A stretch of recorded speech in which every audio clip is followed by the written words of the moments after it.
Did you? Okay. Use a form, don't we? Go. Thanks for calling the meeting of the Montpelier-Roxbury Board of School Directors, Wednesday, August 28th, opening at 6:35. First order of business is public comment. We have a couple members, including a little guy. Anyone wanting to comment? Yeah. Yes, we both have comments. Okay, now's the time. So Yeah, and you please come to the table so the people at home can hear you, and please introduce yourself as well. my name is Kimberly Crookshank. I Yep. am a Roxbury resident, Roxbury Village School. I have 2 kids in the school system, kindergarten and fourth grader. I am here tonight to voice my concerns about the bus route, transportation, and the time change of when the school opens. It is very concerning that a 10-minute time change really impacts families, especially families that work in neighboring towns. And the way I understand it is the bus route there came out 2 days ago. But I feel like there's a gap in the process of notification, and my understanding is it feels like the bus route is dictating when the school opens. But as I understand it, the other schools are opening still at 7:30. So why the change from 7:30 to 7:40 is really concerning, because it is like a gauntlet at our school to get in and out, and the bus doesn't come directly to my house. So either way, I'm waiting somewhere. I mean, I will modify my schedule, as most parents, but I don't feel that I should continue to go down this path of modifying my schedule, because it feels like I should just become a part-time parent. So that's my concern. Your turn. Mine is similar. Unfortunately, my bus stop has now changed by 18 minutes. It's not just 10, it's 18. The issue I have is I compared the bus stops compared to last year's bus stops as far as where it actually goes. And the N5 bus route has 1 less stop than it had last year. It still follows the same exact route. The only difference is it now transfers its students to MR1 at White's Heating in Northfield versus transferring its students to the bus at the Roxbury School and then continuing on. That MR1 bus still arrives at the Roxbury School as one of its stops at 6:55, which was the same time that N5 had that bus. So I don't see the necessity for the bus company to push off our bus route in order to just make a different stop to meet the other bus. Don't worry about it. So, yes, I understand. So that's my concern, is that, again, the bus company is dictating the hardship that parents now have been faced with, unfortunately, 1 day's notice, because that's when we actually received the bus schedule. Yes, I work for an employer that I can change my schedule, but I at least have to give them 2 weeks' notice to change my schedule, as well as to request time off, which doesn't allow me an opportunity to do either, to amend my schedule to accommodate 18 minutes difference when I had 25 minutes to make it to work, and I now have 7. So that's where I find the problem with it, and it's concerning to me that we as a district have no recourse to the bus company to dictate to them what's an acceptable amount of time to give us a notice when they are going to make such a drastic change to the bus route, and especially when I don't see the necessity, in my eyes, comparing them to last year, for that change. MR1 still is at every stop, identical to the way it was last year. The only bus route that has changed is N5, which only picks up, obviously, the kids that transfer, and then the rest of the Roxbury kids, and is getting to the Roxbury School 20 minutes later than it did last year. And I just think it's unfair. No, thank you. And just purpose of these comments is to, get information, so we don't necessarily respond, but that does not mean that we're not concerned, that we're not having conversations otherwise. I know the administration has been working with the bus company on routes, so, we understand the hardship, and we'll definitely look into it. My question is, is there a start time across all schools that's the same? Because as I understand it, UES is opening up their doors to accommodate parents for 7:30. So why is Roxbury, is it up to the principal or the school board or the staff to determine that? That is an administrative matter. The school board does not get into that Okay. level of detail. Thank you. Thank you. Thank you No, so much. and thanks for coming out here. I know it's.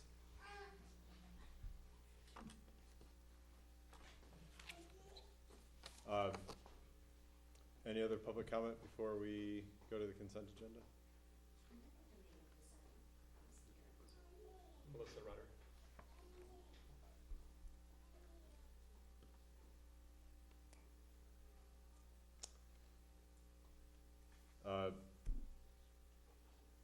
Consent agenda, I actually have a comment on the minutes that I just want to clarify. So you're pulling the minutes? I'd like to pull the parental involvement piece out of the consent agenda. Pull the, Parental involvement. okay, so we're pulling that and, okay. What are We'll we make a pulling? The minutes and the parental involvement. Okay. Okay.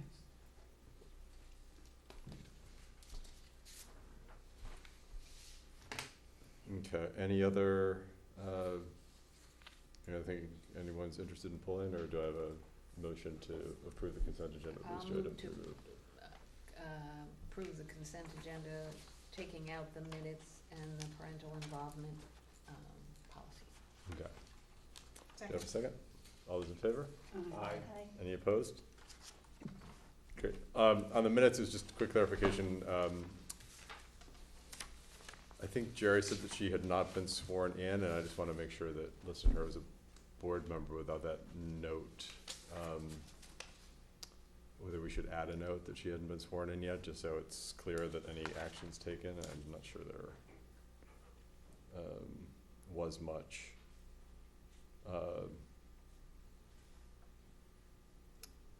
I guess there is a note in here at one point, but I just, I don't know, is she officially a board member? She hasn't been sworn in?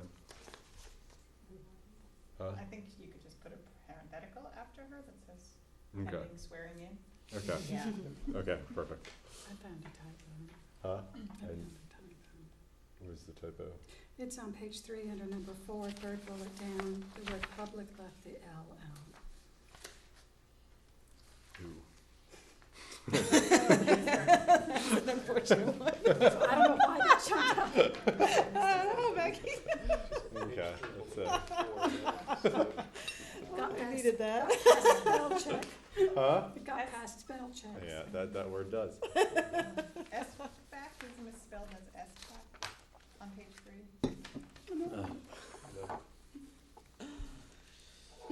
Bottom of the first paragraph.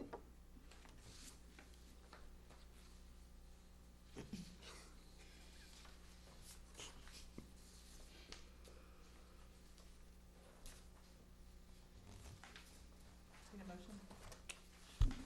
So with those changes, Move to remove the minutes amended as discussed. I'll second. second, all those in favor? Aye. Any opposed? Great. And then, Bridget, you want to discuss the F-12? I do, in part because Libby's monitoring report indicated that we might want to amend it or change this policy, which means the policy committee might have to take it up, and so I I thought. think it's truly up to you. I don't think that it's one that, I think it could wait until the, as written, until it's on its regular schedule to be reviewed, but it's totally up to you all. Until it's on a regular schedule to be amended, or. Yeah, reviewed to at that point. review, to open it up, which we now have ready to go for that schedule. Yeah, is it your conclusion that it's as written inconsistent with what ESSA requires? It's asking us to do things that ESSA doesn't necessarily require Got it. anymore. Okay. But you don't see that there's an urgent need to? I don't think it's urgent, no. I would not put it on the top of the policy committee's agenda to do. I just wanted to make you aware that the law has changed and therefore the requirements for this policy have changed. And that might not be something that the VSBA even recognizes on their model policy because it's such a new Right. change. And if we give them time, they might come up with. There you model. go. There you go. There you go. Which would be a very efficient use of everyone's time. Mhm. But there's no concern that we're not in compliance with the ESSA requirement. No, no, It's not just at all. policy. Especially this year with our newest grant, not at all.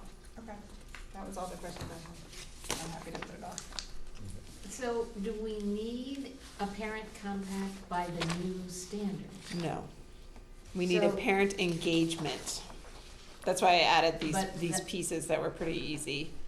Right, and so what I'm thinking is, the only reason we want that is because of what we've said in our policy, right?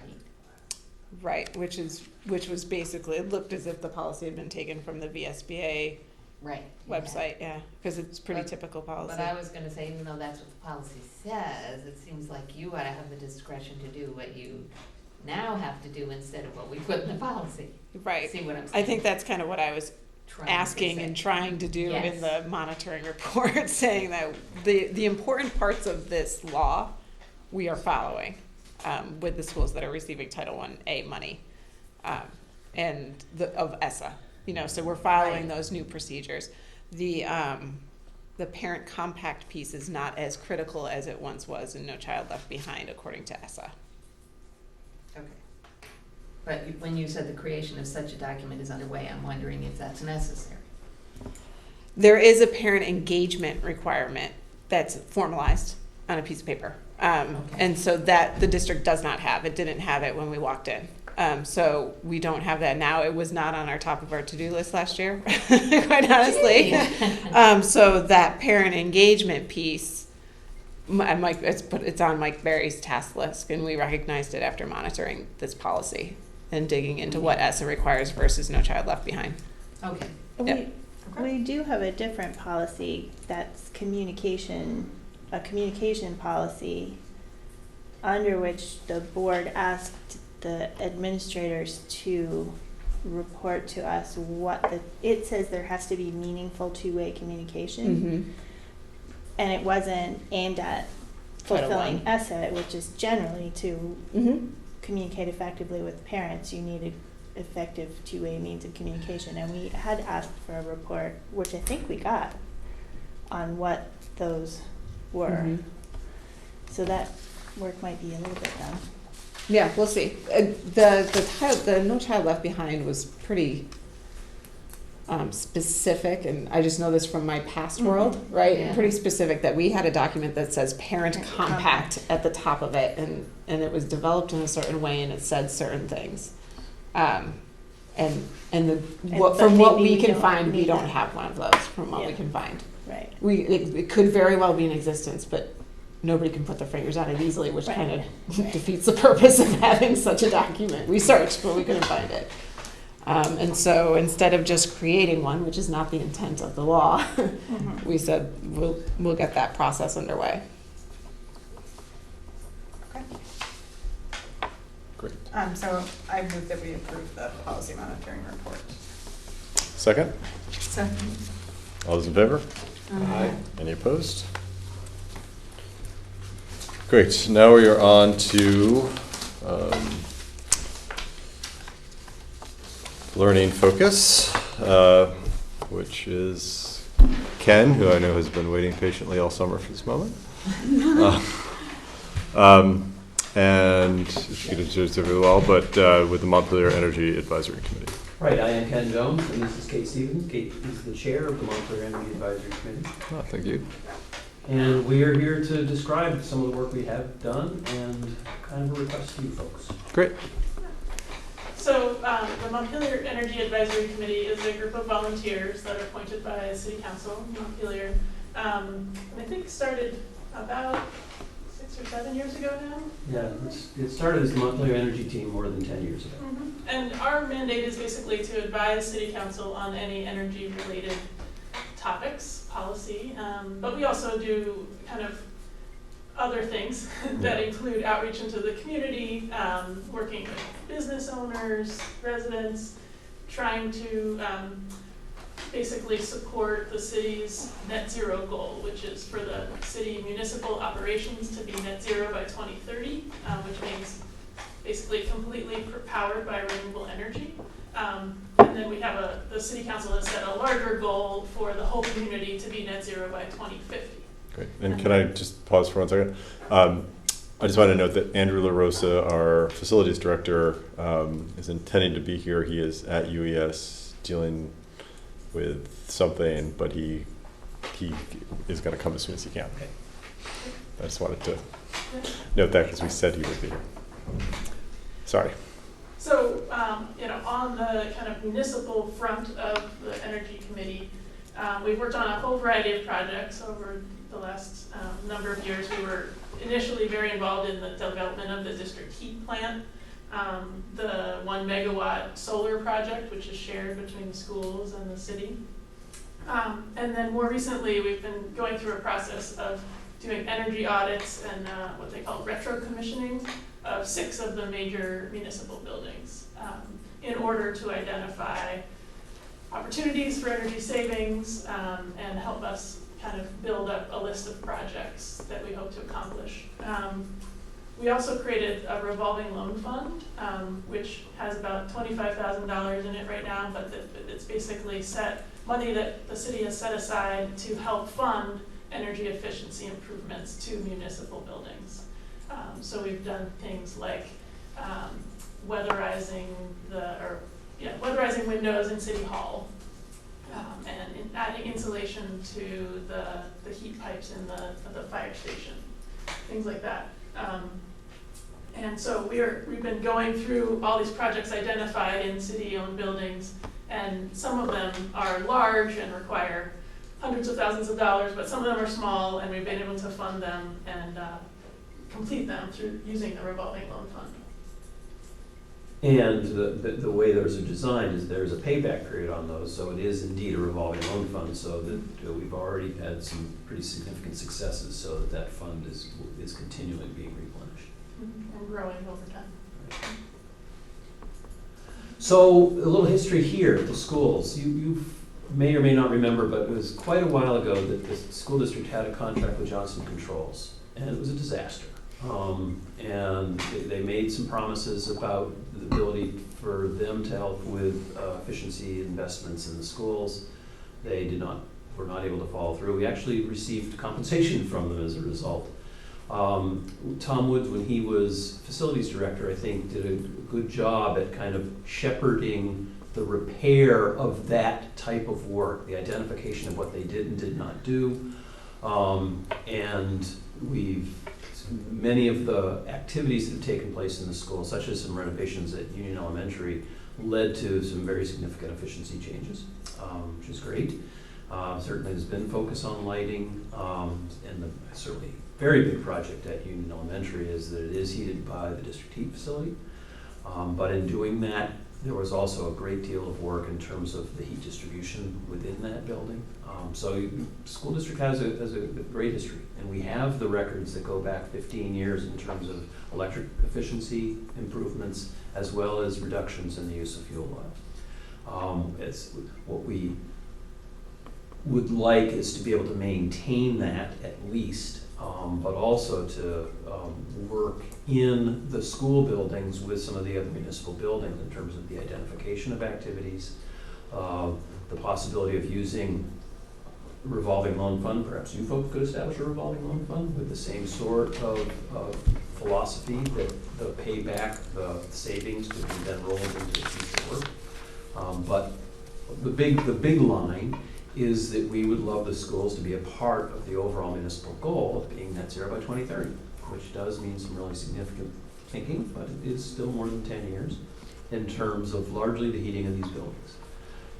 Both the high school and Main Street are heated by fuel oil, There are opportunities for converting to biodiesel, so that's a renewable fuel that would still maintain largely the same boiler plant. There's some modifications, but modifications that have been accomplished in many, many other places.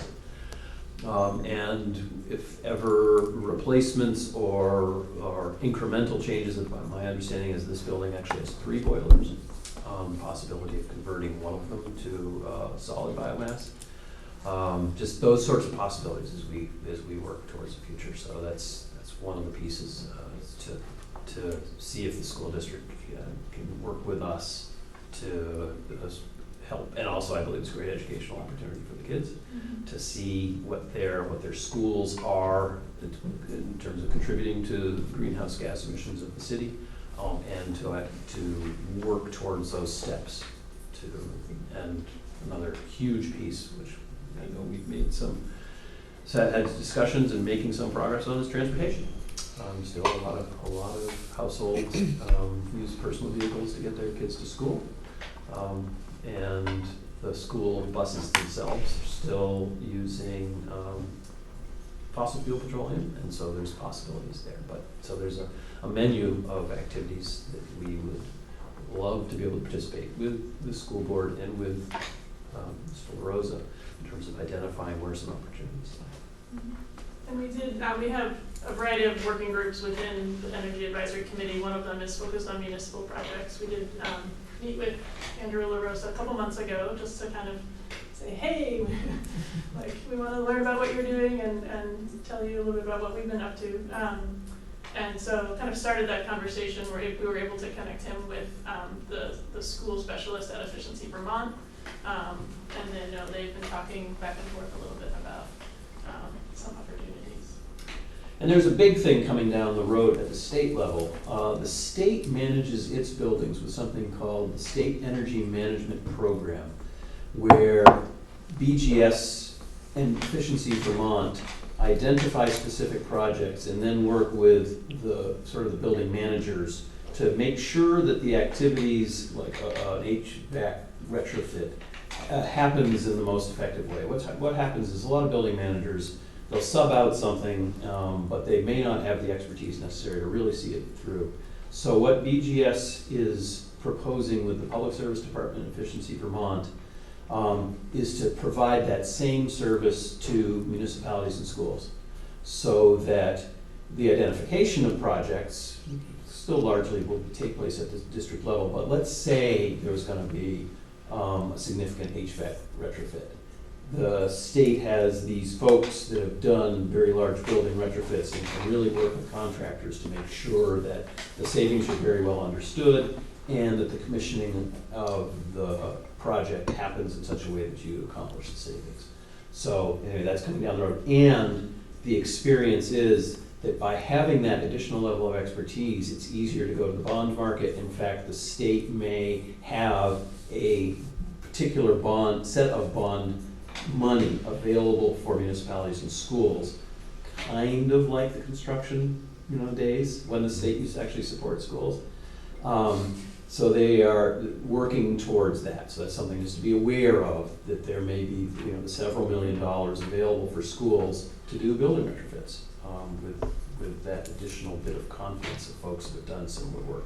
So you don't have to just do one-offs here, but you can work with teams of folks. So that's something to keep in mind. It's available. MEAC will always stay abreast of that and provide folks just the ideas that it's coming, and let's see if there's something we can do here that's significant. So the ask, is the general one. We hope that you folks would like to continue discussions with us and be available for discussions about opportunities for energy efficiency. And maybe, not to decide tonight, but maybe you sign on as City Council has signed on that 2030 is the appropriate target for the school buildings to join with the other municipal buildings to be net zero. Yeah, no, thank you. This is obviously a high priority of mine. Climate change is a huge issue, and it affects no one more intensely than our students, who are going to have to, live in a world that's, radically different. So it is definitely something we want to explore more. I think we want to have open dialogue. I think we want to really, work with Andrew and with you to see all that we can do. I think, the 2030 goal is the right one. That's what all the science is telling us. And I know that, we're a small drop in the bucket, but I think it's important that we show leadership. But obviously that's, 11 years away, so it's going to take work and planning. Yes. On that note, I forgot to mention, but the city is applying for an energy planning grant that we probably won't know about until early 2020. But the idea of that is that we'll be kind of bringing in some outside resources to help us develop a 10-year plan for the municipality. So, I think thinking about that, over the next few months, if their school district was willing to kind of partner with us in that, we're hoping to have some additional staff resources and support to work on that 10-year plan. I think definitely to the extent that we can, identify state and other resources that can help us, because I think doing it is going to require expense. So let's continue the conversation. Let's I know Andrew's looped in. Let's continue to loop him in. It's not district-wide, but we did charge a committee at our last meeting with looking deeply into kind of future options at the middle school, which I know is just one building, but probably a lot of the ideas that would apply to the middle school would apply to some of the other buildings, from an energy efficiency engage your perspective. students in some of these discussions, the Earth Group here, and I know that Main Street had some kids in the past who have been interested. Yeah, definitely. And then transportation is, I think we took a nice step with adding busing. I also think it was a small step. We decided not to expand parking at the high school, which means that we're gonna have to find ways to get to school other than, massive use of personalized cars. So, you should be aware, I don't know how public knowledge this is, but Montpelier is on track for July 1st of 2020 to be a microtransit pilot, which is on-demand public transit. So rather than the fixed route buses that exist, there will be apps, and as well as a call center for those folks that don't have access to smartphone technology, where you punch in, this is where I am, this is where I want to be, and it feeds it back and says, we'll pick you up then, and we'll drop you off at that point. And so that's something that, as we work towards July 1st, consider, okay, what about the schools? What about some of the underserved parts of the city where the schools buses don't quite get to? And also staff. This is within Montpelier. Yep. But anyway, that is VTrans, GMT, and the Sustainable Montpelier Coalition have a partnership to make that happen. VTrans is entirely behind it and is seeking additional funds to actually expand the service, which might help the school participate even in a greater fashion. But we'll keep you definitely posted. And how broad will the service be? Because citywide.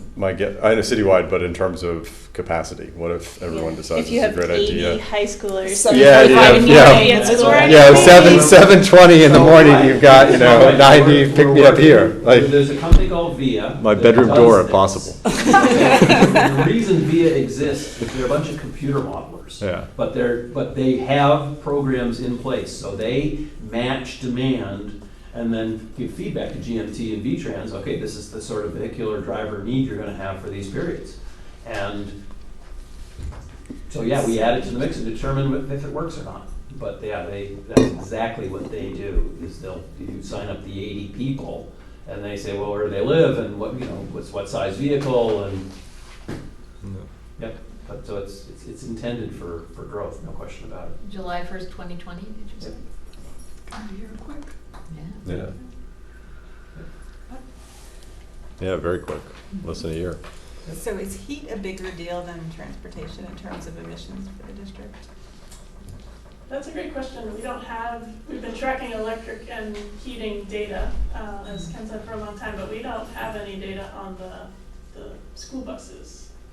Yeah, my guess is the heating is more than the school buses, but not more than the transportation. Because Not so more much than- of the right, not more than- transportation takes place with personal vehicles. And it'd be hard to, you have to do some work to get that. But in terms of, there's more fuel used in buildings than there is in the buses. Are you aware of any districts that have really tried to tackle the every kid getting to school in a different car problem from the perspective of climate change? Trying to hit it as opposed to just Yeah. that it makes a big traffic jam in front of the Right. school. You know, Not in Vermont. There are schools that work with their students to Yeah, say. from the student side. Right, yeah, but not sort of systematically. I think this is a great idea. Yeah. Thank you for coming. Yeah, I'll yeah. support it. It's fun to be back. Yes. Yeah, no, It's and good to see you. You also know that we all get busy, so keep pestering. Yeah. Keep nagging him. I know I do Nagging, that. yes. Thanks. All right, thank you both. And again, sorry that Andrew got tied up, but Yeah, well, we'll talk about it. we'll brief him, yeah.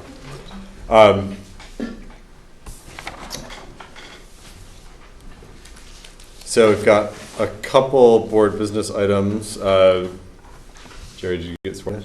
Did. Excellent, congratulations. So now we can formally appoint Jared as clerk and as Jerry a without an E? without an E. No, Jerry, we cannot get your name right. She's a clerk now, so So now she can priority, fix herself. priority number one. Proper spelling. To appoint you as clerk and as language immersion committee member, and my guess is we need a separate motion for each because they're different things. So let's start We with, appoint Jerry Huck as clerk of the board. so a second. All those in favor? Aye. Any opposed? Great, congratulations. Maybe. Thank you for serving. Yes, thank you.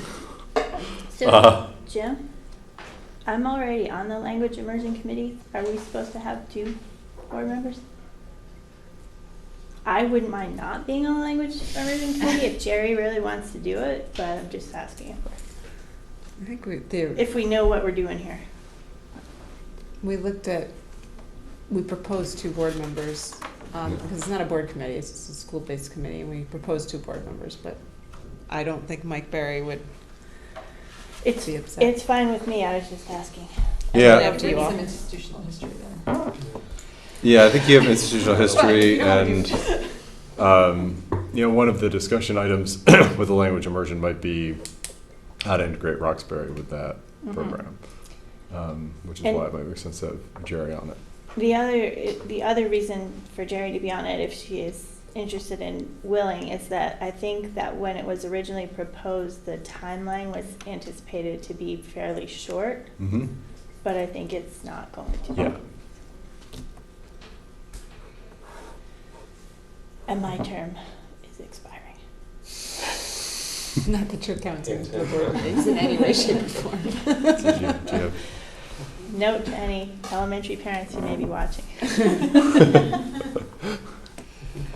So it sounds like it makes sense to still make that appointment. A motion? I move that we appoint Jerry Huck to the language immersion committee as a board member representative. Thank you. I second that. All those in favor? Aye. Any opposed? Great. And then pre-K needs? Yeah, so we've had, this is actually the second year we've had this, but we managed to get around it last year. We currently have our UES pre-K program. I'm just gonna give a little background in case people don't know. We have a UES pre-K program that it runs in the afternoons. And then we also have a Head Start program that runs in the morning. Each program has about 16 kids in it. Has 16 kids in it. And because of the Act 166 and the requirements for licensure, Head Start, who are not our employees, we are allowing them to use our space, has a very hard time finding a licensed teacher for their program each and every year. They don't pay as well as school districts. There's a lot of requirements on Head Start, federal requirements on Head Start that involve professional learning. It's a big demand on the teacher. So they have a hard time hiring each and every year.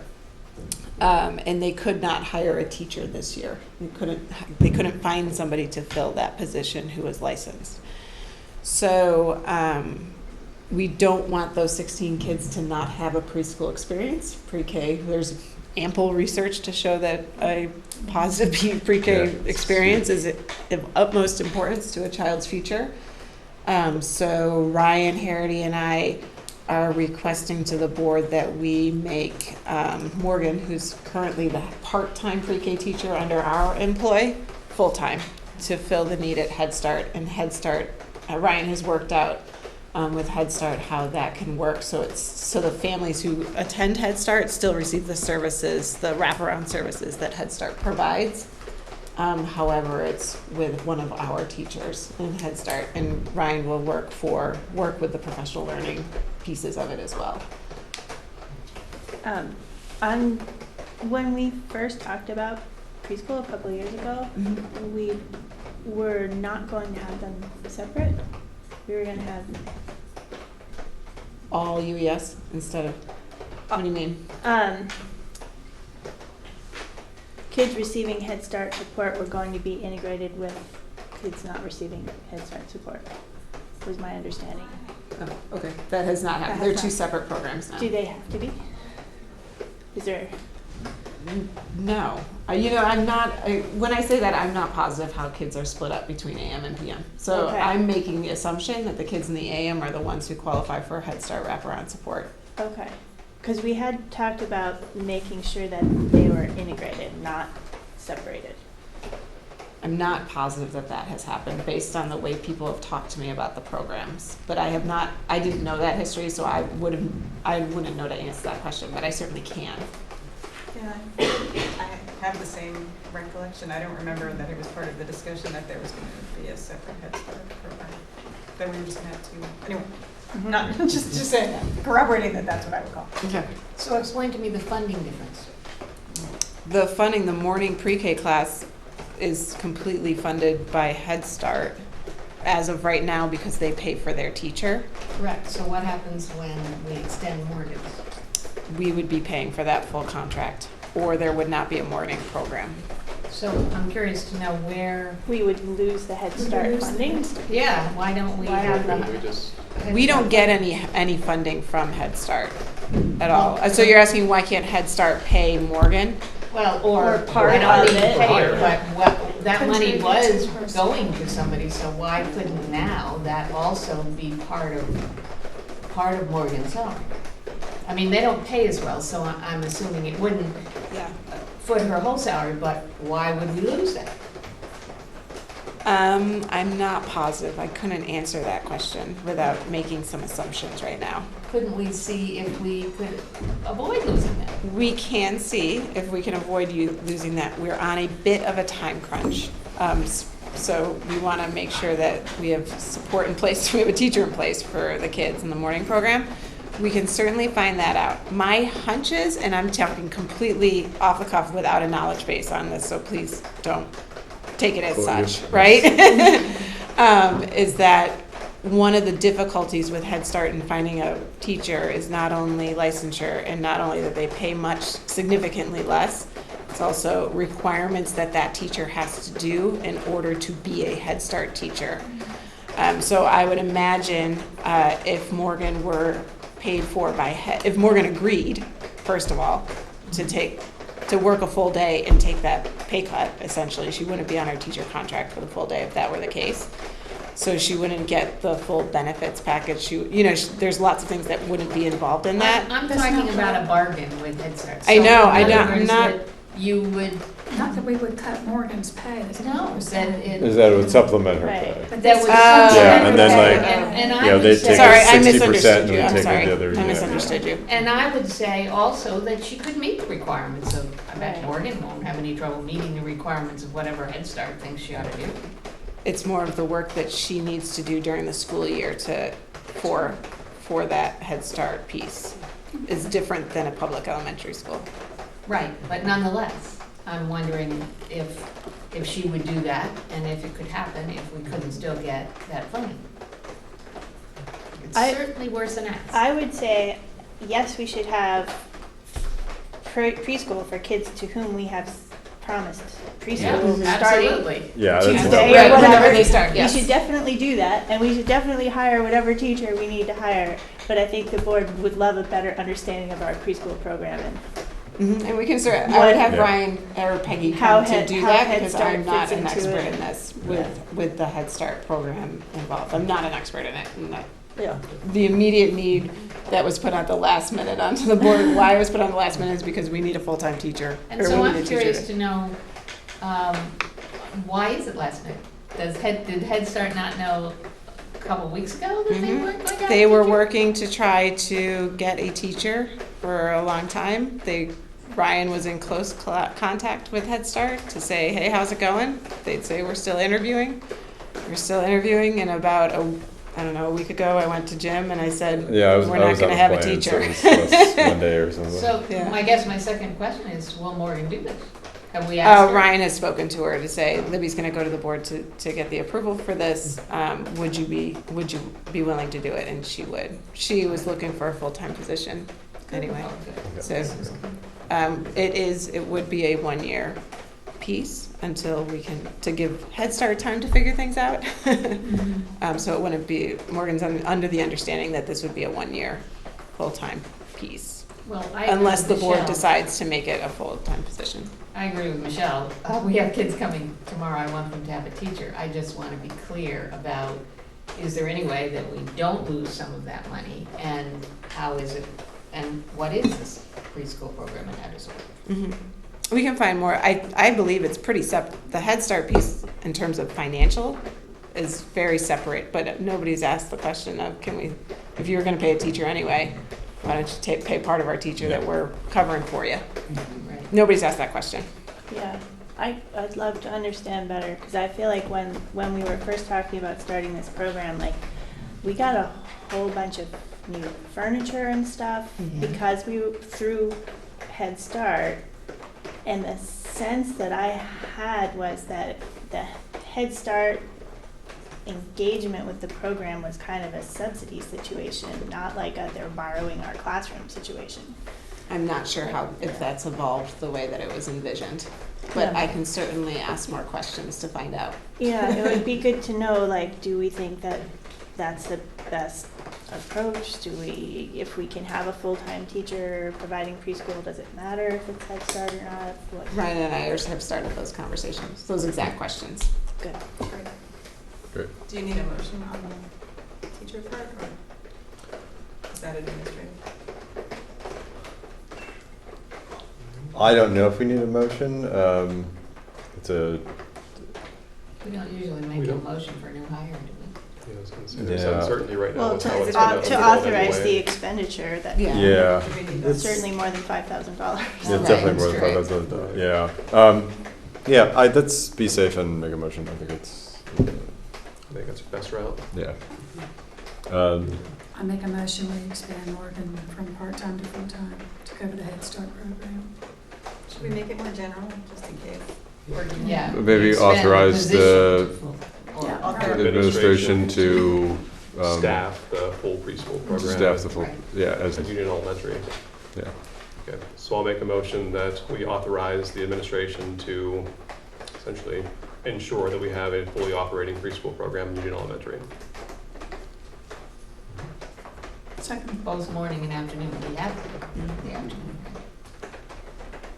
Great, and I will find out more and perhaps bring people Yeah, who know more than me to come to a board meeting to talk about it. All those in favor? Aye. Any opposed? Great. Thank you. Thank you.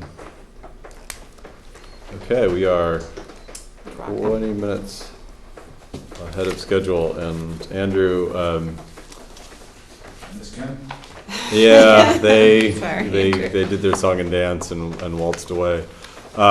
So unless you are in it for the entertainment, you're happy to go home, do whatever. We said you. Get a beer at Three Needs, I just whatever. want to know what we said. I have talked with that group in the past. Is there anything that they talked about that you have any questions for me or anything? They just gave an overview of what they were about.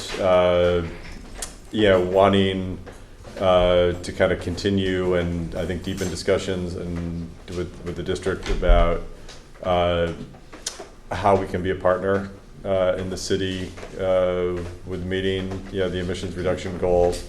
I think kind of a question for the district and the board is whether we want to formally adopt the net zero by 2030. I know you're shaking your head. Twitching. Did you ask them that question? They wanted to adopt it? No, they want us to adopt it. Yeah, which despite the head shake is something we may discuss. And, I think if it's discussed, it needs to be a thoughtful, yes. bring in real professionals to see if we can meet those goals. I'm sure we can meet them. It's just a question of how. I guess you could meet the letter. It's more of a question of maybe how not the much. spirit. Yeah. You can probably meet the letter, maybe not the spirit. Yes. So I think we basically agreed that we would, At one point, I think one of their points that they brought up was the sort of notion of retro-commissioning. We are actually working with Efficiency Vermont and CX Associates on retro-commissioning all our buildings. We're letting the dust settle from the summer.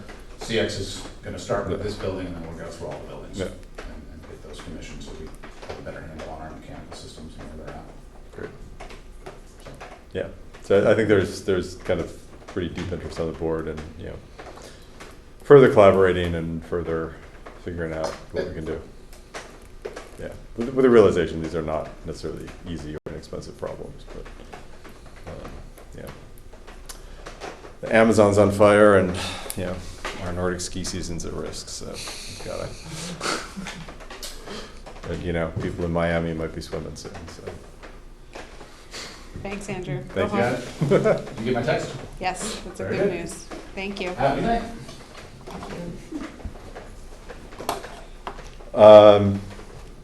Okay, effective school board members. I honestly just put this in here. We talked about Yes. a article to discuss, and I Yep. thought, I looked through tons. I was gonna go with board communication just as an add-on to what Susan did with us, that one training. And then I thought, Jerry's on board as a new board member. It's the new school year. Problems are arising, which I'm sure you're hearing about in many different issues. And so I saw this one and I thought, this just might be a good reminder of what it is you all do as a school board. It was not meant in any kind of finger wag way whatsoever, just more of the time of year is here where kids are going to school and we have a new board member, and so that was the intent behind this. And Yeah. I don't know if there's any kind of discussion you want to have around it or anything of that nature. Or just say, hey, this is tough, this one's tough for me, or this one's easy to, Yeah, I mean, let's open it up for discussion. I got this kind of late, so I only skimmed it, but it's all stuff that we've talked about. Yeah, it's all stuff that we've talked about, but I think it's all stuff that's Hard.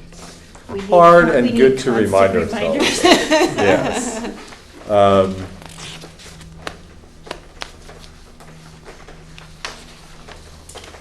It's all in the VSBA stuff too. Has It everybody is. been to the Yeah. VSBA trainings? A lot of these are suggestions are good for any kind of not-for-profit board. I mean, it's focused on schools, but really the same rules apply to other nonprofit boards. And business, we call it team optimization, one team behaviors, that kind of thing. Yeah. Yeah. It's really, it's a good overview, good suggestions.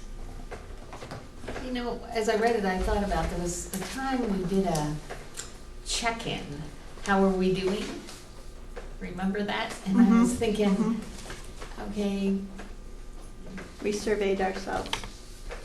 right, to say, how did we do this board meeting? How would we do? And I was just wondering about that. Should we do that? I'm not proposing it, I'm just saying. I think it's a good idea to check in with ourselves occasionally. I think the John Carver model of policy governance requires at the end of every meeting you fill out a survey. how did we do? Were we on time? Did we follow the rules? I think every meeting is a bit over the top in my opinion, but A bit. But that's the I wouldn't- place you can say that. Yes. we didn't adopt the Carver model by the books, so. Yes. I thought the, the keep learning section was helpful, but it was a little short in terms of, the work that you're actually should be doing as a school board member, as opposed to the sections on what you shouldn't be doing. It's right, I do think it's good for the board to check in occasionally on whether we're making a shared commitment to professional development. Are we getting enough? Are we taking advantage of the VSBA resources? I feel like we've been getting really great, learning focused sessions that have really helped in that regard. But it's also good to network with the VSBA and with other board members in other towns and keep that work going too. I was gonna say that, I think in the last year, we've had some great, focused learning, so that you can't just assume that school board members know anything about how education's going, or specifically how it's going in the schools. Mm-hmm. And so it's good to have somebody tell you how it's going. Yes.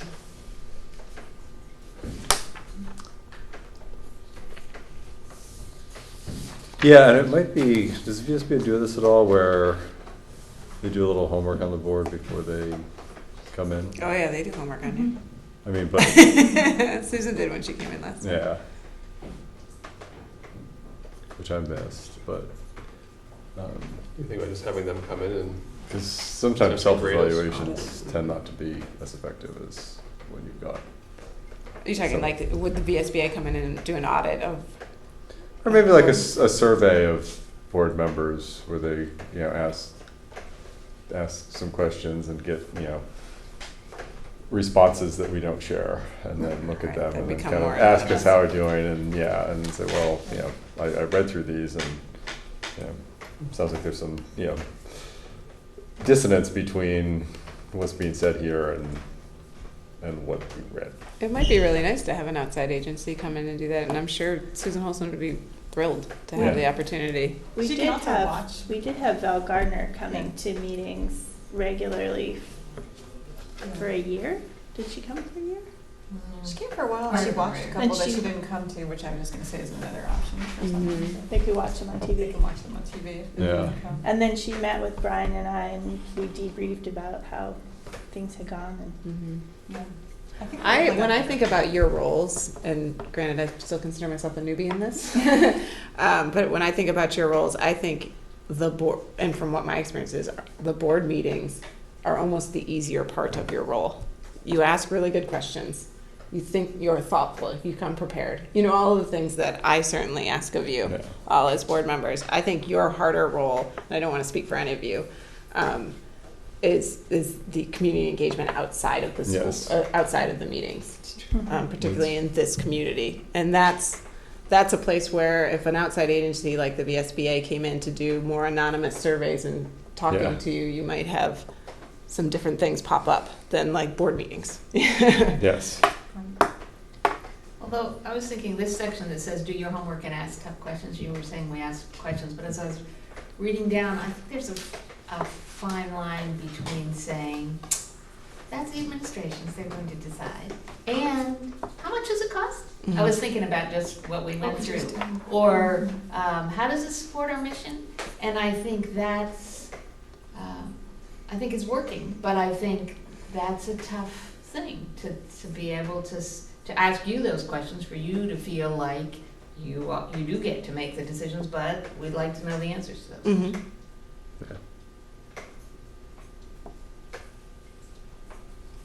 One of the things that the questions reminded me of, that I just wanted to raise as maybe it's something for a board discussion or a learning focus later in the year, is that it's my understanding that we're going to be the district is doing a much better job now of collecting data, or it's starting down that road. We're working on it. Yeah. We're working on it. So an update on how that is going happening. later in the school year might be helpful. We're actually- Because we've been unable to ask some of these questions Yeah. successfully in the past, because there were no answers to them. It'd be nice to kind of have the parameters of when are we gonna be able to start. Yeah, Yeah. yeah. More Well, answers to them. I mean, and on two sides, right? So with e-finance coming on, that is a much, once it's in, which Grant will want me to say, once it's in place, that helps financial data at our fingertips, right? That's what that does for us, which we couldn't because they were on separate spreadsheets or even, God forbid, paper for up last year, right? Financially and contractually and all of that piece will be in one spot. You know, I have access to it, so it's easy to get into and should be easy to get that data. And then we've also just purchased through Power School, which is our student information service, their Power School Analytics, which is the data management source for academic data, demographics, everything. So once we learn how to use it, we should be able to make tons of, we can do lots of filters and sorts and get data in from different sources, not just SBAC data, which is basically what I have to give you right now. And number of kids who took the AP and, that kind of data. So while that, and thinking about that, the data for academics that the board needs should be generalized data, right? That's the level where you are. It should be pretty generalized and definitely not identifiable by classroom or child. So since we're getting those tools, we just got them, both of them. So, and we're getting them. We have a data manager who's learning how to use the system. It's new to Mike, so we're learning how to use those pieces and getting our information put into it. What might be of help, however, even though you don't have the actual numbers to go with the data, is you said in the beginning we don't have the data we need to have to determine how kids are doing academically locally. It would be nice for an update on that. Mm-hmm. Not necessarily here are the numbers, but okay, here's what we decided, here are the things we're using for assessments, and Well, here's the funny thing, Tina. Yeah. It's like I read your mind. Yeah. Because Good. Do we have a board meeting on the 18th? I don't have my calendar up. Is that the right date? Yep. I'm almost positive that it's the 18th of September. Yep. For you to look forward to, each principal will be giving about a 10-minute presentation around, I'll give a reminder of the district-wide focus, and then each principal will stand and talk about what their data told us to make their focus for the year and what they're doing in order to support that. So that will happen on the 18th, and the plan this year with the principals is to have them come periodically to say, this is how we're doing so far. And the superintendent reports, that I used to do on the charts and things, that will feed the focus areas that they present on the 18th. So we'll be able to target in more about what exactly are we doing, which will help you, I think, in the going out in the community as well, because not all the changes that need to be made to ensure equity and ensure high levels of achievement are going to be fancy, and so you'll be able to talk more about why they're not fancy. What are they? So that's the purpose behind that. But they're all set to come the 18th. Great. Thank you. Great. I have a newbie question. Go for it, Jerry. So when I looked up the school on Wikipedia. All right, we're going to send you to Karen McCann. To see what was there, it did talk about the rankings, I think going back 2007, if I remember correctly. Like So US News? That's what I was wondering is why has it not been updated? Is there it's not tracked anymore? How did they do the scoring at that time? Are you talking like through a US News and World Report ranking? Yeah, right. Those And rankings. even Vermont, it had a Vermont ranking, and then also there were some scores. Those aren't done through the state of Vermont in any way, shape, or form. The only ranking that Vermont does, and they only will start it this year under ESSA, the new education law, is that they have to, according to ESSA, publicly name the bottom 5% performing schools in the state, of which we are not there. So we won't be on that list. And they're required to do that. That is the only ranking that I would call official through our school system. I would encourage all of you for those US News and World Report pieces to just ignore them. They're not an accurate representation of what happens. Many of them, if you look at the top performing schools in Vermont, because those are the neighborhoods we know and those are the towns we know, look at the socioeconomic number of the schools that are ranked 1, 2, 3, 4, 5, and you'll see the richer areas of the state. And that's primarily what it is. It's also interesting to look at what they determine to get the ranking. Yeah. And some of the things they determine to get the ranking are not on the top of our list of things to be concerned about. Yeah, so I would ignore most of those rankings. There was one year, it may have been 2007, where Montpelier was accidentally ranked like 5th in the nation or something. Yeah. Yeah, I remember And that. then Peter Evans, the principal, was like, nah. They used a wrong number. But he was flooded with calls of people wanting to have their kids boarded here and that Don't kind get of me thing, wrong, but- we still, while I'm not flooded, Yeah. we get quite a few people who are trying to get into our system because of those kind of things. Because of that kind of Yeah. ranking. Yeah. It's entertaining. I'm gonna put Michelle on those phone calls. No, I'm wrong. Wrong person for that. Any other comments on this? I think it is a good idea to do some sort of self-evaluation and look at Yep, that. I can. We'll talk about it. So since we have a new board member, we did talk about it before, do we have any system? So when we get a new board member, something happens to the new board member, We're except gonna that we assign always the say, new- hi, Yeah. welcome. We did think about a mentor. That's probably a good idea. Yeah, does anybody want to volunteer? Ryan has sort of been a. Yeah, Ryan's been a de Yeah, facto but- mentor. Yeah, Jerry and I have sat down a couple times, and we did make sure the big policies that were supposed to be reviewed as soon as somebody's sworn in, as soon as somebody's elected, read these, here you go. She's been there and done that, so So she's I think gotten we're more guidance than loosely the rest of going us the have. way we said we were going to. Do you want to kind of continue to play that role, Ryan, or does someone else want to? Like I said, I'm happy to. It's It might be easy because we're trying to carpool and things like that. Gives you some time to talk about it. Yeah, okay.